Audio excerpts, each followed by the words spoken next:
So good day everyone. For this video, we will be tackling about the differential, the derivatives in implicit form. So first is what is implicit function? So in layman's term, it is a function involving x and y that are connected by an equation and not solved for y. For example, kani x squared plus y squared is equal to 3a x y. So wala siya naka-simplify into y function ba? Like for example, y is equal to x squared plus 1. So kani is a explicit function nga nakahiwalay si y.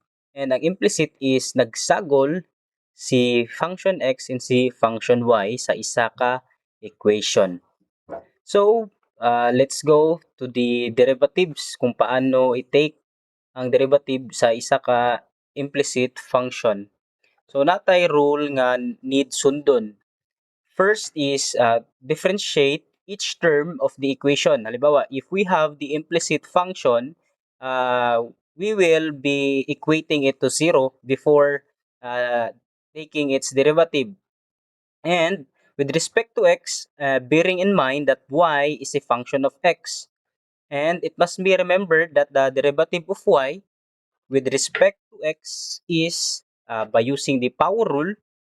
And after you derive or after you have take the derivative of y, bearing in mind that it is a function of x, magbilin ka og operator na dy over dx since y is a function of x. So, sige, for example, find the dy over dx if we have this implicit function x cubed plus y cubed minus 3a xy is equal to 0. Again, first is to differentiate it term by term. So, paano siya? So, x cubed, since with respect to x, simple power rule, bring down 3. And 3 minus 1 is equal to 2. So, 3x squared. Plus, dili na. dy is naka-respect sa x. So, apply power rule sa y function, 3y squared. Times the operator, since with respect to x, magbilin tawag dy over dx. Ala lang. Minus the derivative of this term, 3a xy. Since 3a is a constant value, we can just factor it out. And apply the product rule. Since we have two functions multiplied by each other, x and y. So I will gonna let x as our u and v to apply the derivative rules of a two functions. The product rule uv prime plus vu prime. So our u will be x, so just copy x, and v prime would be our y. The derivative of y is just 1 times yung operator again, since with respect to x, dy over dx plus the v, we equate that to u and v, diba? So, by using this formula. So, v, copy lang nimo si y, times the u prime. And the derivative of x is just 1. Is equal to 0. And here is the trick. After you have take the derivative, ibutang si dy over dx sa left side, and ang walay dy over dx is naa sa right side. Meaning, the function that has dy over dx is butang nimo siya sa left side, and ang nasa right side is katong mga walay dy over dx. So again, to simplify this further, we have 3x squared plus 3y squared times dy over dx, and distribute the negative sign, negative 3ax times dy over dx minus 3ay is equal to 0. So we have 1, 2, 3, 4 terms. And ang walay dy over dx is kani and kani. So ang mabilin diri is si 3y squared dy dx minus 3ax dy over dx is equal to 3ay minus 3x squared. So to factor out dy over dx, we now have quantity of 3y squared minus 3ax is equal to this one, 3ay minus 3x squared. And to isolate dy over dx, we need to divide both sides by 3y squared minus 3ax. So we have now our dy over dx to be equal to, I can factor out the 3, right? So ay minus x squared all over, same with the denominator. 3 is a common multiple, so I can factor that one, y squared minus ax.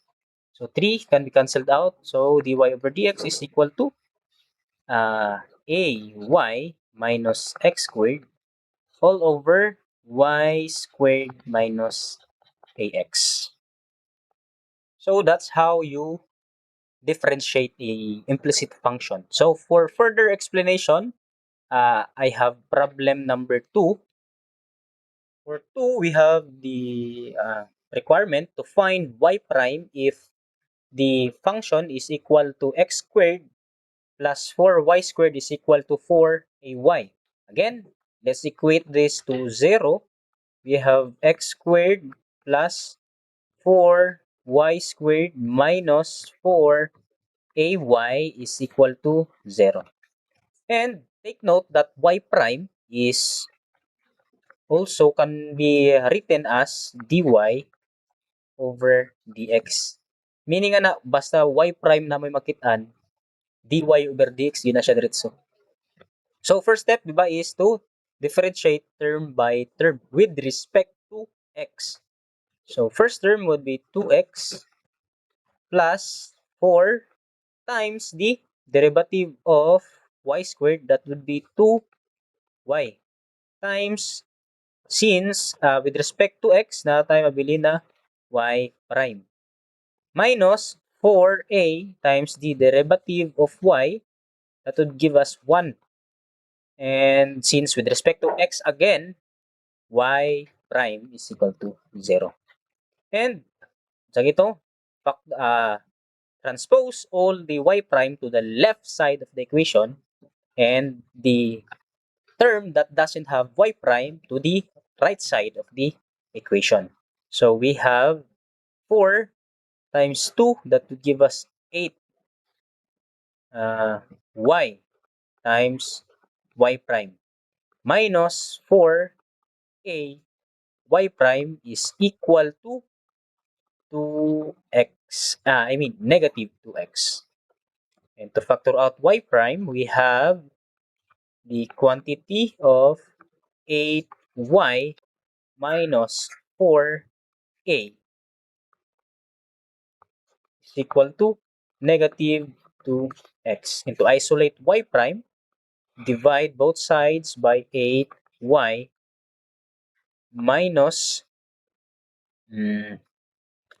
4a. So our y prime is equal to negative 2x all over 8y minus 4a. But we can further simplify this. We can cancel out the negative by factoring the negative sign of the denominator. And we can also factor the 2 since it's a common multiple, the denominator. So we have negative 2x all over, factor out the 2, negative 2, negative 2. So we have 4 Sorry. Delete. We have positive 2a minus 4y. So, cancel. So, our y prime is equal to x all over 2a minus 4y.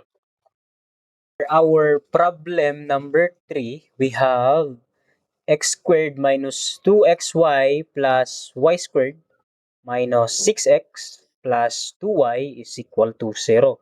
Again, this is a implicit function because it involves the combination of the variable x and variable y. So, it needs to be differentiated implicitly. And the first step is to derive it term by term, di ba? So, for the first term, we have with respect to x ang pag-derive, this problem requires to derive it with respect to x. So, first term will be just a simple power rule, 2x minus, and since we have a constant 2, we can factor that 1 and apply the product rule in x and y. Since we have a 2 function, x and y multiplied by each other. And for that, we have x and the derivative of y is just 1. Since y is the function of x, since y, we will differentiate it with respect to x, so natay bilin nga y prime plus dy times the derivative of x na 1 plus the third term, the y squared. So derivative of that is just 2y times the y prime minus 6 derivative of 6x. So, plus 2 times the derivative of y, 1 times the y prime is equal to 0. And again, ibutang si y prime sa left side of the equation and ang walay y prime sa right side of the equation. But, we need to simplify this first. So, we have 2x, distribute, don't forget the sign, negative 2xy prime minus 2y plus 2y y prime minus 6 plus 2y prime is equal to 0. So we can transpose the terms that doesn't have a y prime. So bilhin si negative 2xy prime plus 2y y prime plus 2y prime is equal to kinsa ang mga walay y prime si 2x, si 2y, and si 6. So, negative 2x plus 2y plus 6. And to factor out the y prime, we have y prime quantity of negative 2x plus 2y plus 2 is equal to negative 2x plus 2y plus 6. And to simplify, we need to uh, divide both sides of the equation by this to isolate the y prime. We have negative 2x plus 2y plus 2. So, we will now have y prime is equals to negative 2x plus 2y plus 6 all over negative 2x plus 2y plus 2.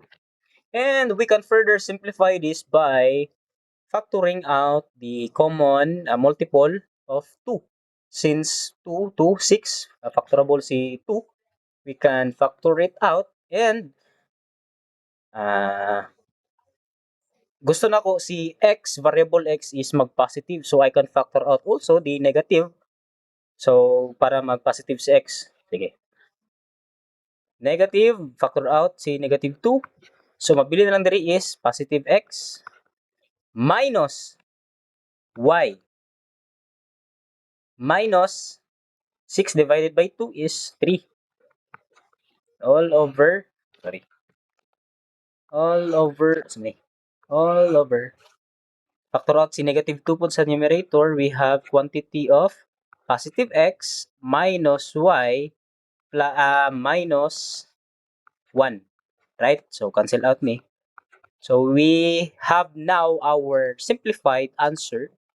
That is y prime is equal to x minus y minus 3 all over x minus y minus 1.